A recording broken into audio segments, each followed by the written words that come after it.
Hello and welcome to Rushed On Caravans. This is a handover video for a Bailey Pegasus GT70 Verona.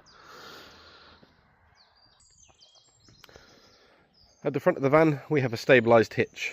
We need to make sure that the tow ball is completely dry, free of any rust or any paint, and it's the extended neck tow ball to allow the ball to lock into the stabilised hitch in the right way and to allow the friction pads to reduce snaking. If you've got the right connections on the car, you can also utilise this Alco ATC system, which is effectively electronic brakes. With the 13 pin connected, it will then feed, and if you do start to lose control, it will regain it without you having to do anything.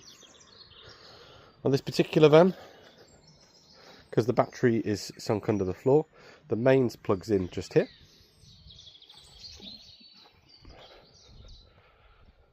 Need to make sure the mains is connected at all times when we're on, and the battery is on at all times as well. Our fresh water goes in here. We've got our water heater exhaust, and then we've got our gas cupboard just here. Inside here is the gas cabinet.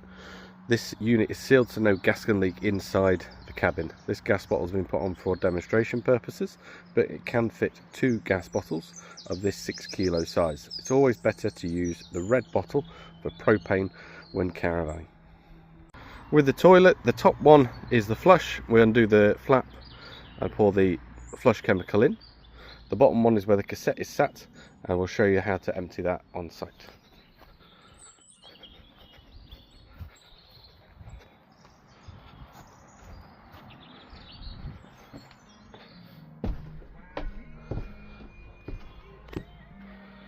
As we come in, we've got our mains control panel just here. So we've got our master switch here, we've got our water pump isolator here. This needs to be switched on once the pump is connected and it's below the water line to ensure that water can flow inside the caravan. This is your entry lights, and that's your awning light. With the heating for the room and for the water, to turn it on, press this button here. We've then got our room temperature, which is highlighted just there, and it's flashing. We can change it from off all the way up to 30 degrees. Once we've chosen the temperature we want, press the central button. The next one is the water boost function. So you can either have it economy, so water will warm up as the room is warming up. You can have it on hot, or you can have it on boost, so it'll take power away from the heating in the room.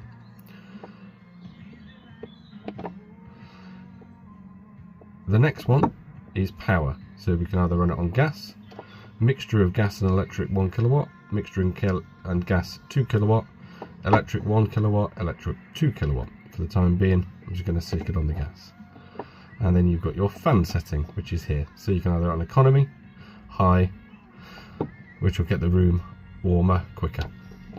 If in the middle of the summer you want hot water but you don't want the temperature, switch it down to off and ensure you've got water, and everything will warm up. With the fridge, you can run it off the mains, the car battery, or the gas. On the gas, switch it down to the gas symbol there, hold this button in here, hold the igniter until you see that black line move in line with the red one. With the mains, it's just plug in and play. With the car battery, it will only maintain the temperature that you set before, so you either need to put it on the mains or the gas before towing away, and then you just need to make sure you've got the right connections on the car to allow the live feed to utilize. Above the fridge there is the solar panel regulator. You don't need to do anything with it. It will trickle charge the battery with 3 amps of power every 24 hours. With your oven hob and grill, you need to make sure that that lid goes up before any gas will flow through. We've then got our grill and our oven, and then our pot cupboard underneath. In the washroom you've got your toilet, where you've then got the flush at the top, and then on the left hand side there, this one will light up when it's time to empty. When you're using the toilet, you've got a little catch just down here. Push it towards the rear wall to open. Use the toilet, use the blue button to flush. When it's then done, bring it back to the middle there, that grey catch, so then the cassette can be pulled out as and when necessary, and it'll stop any smells coming back up as well. Then got the vanity unit, and then you've got your shower. And the key thing in the shower whilst travelling, use that door retainer there to ensure that the door isn't moving around whilst travelling.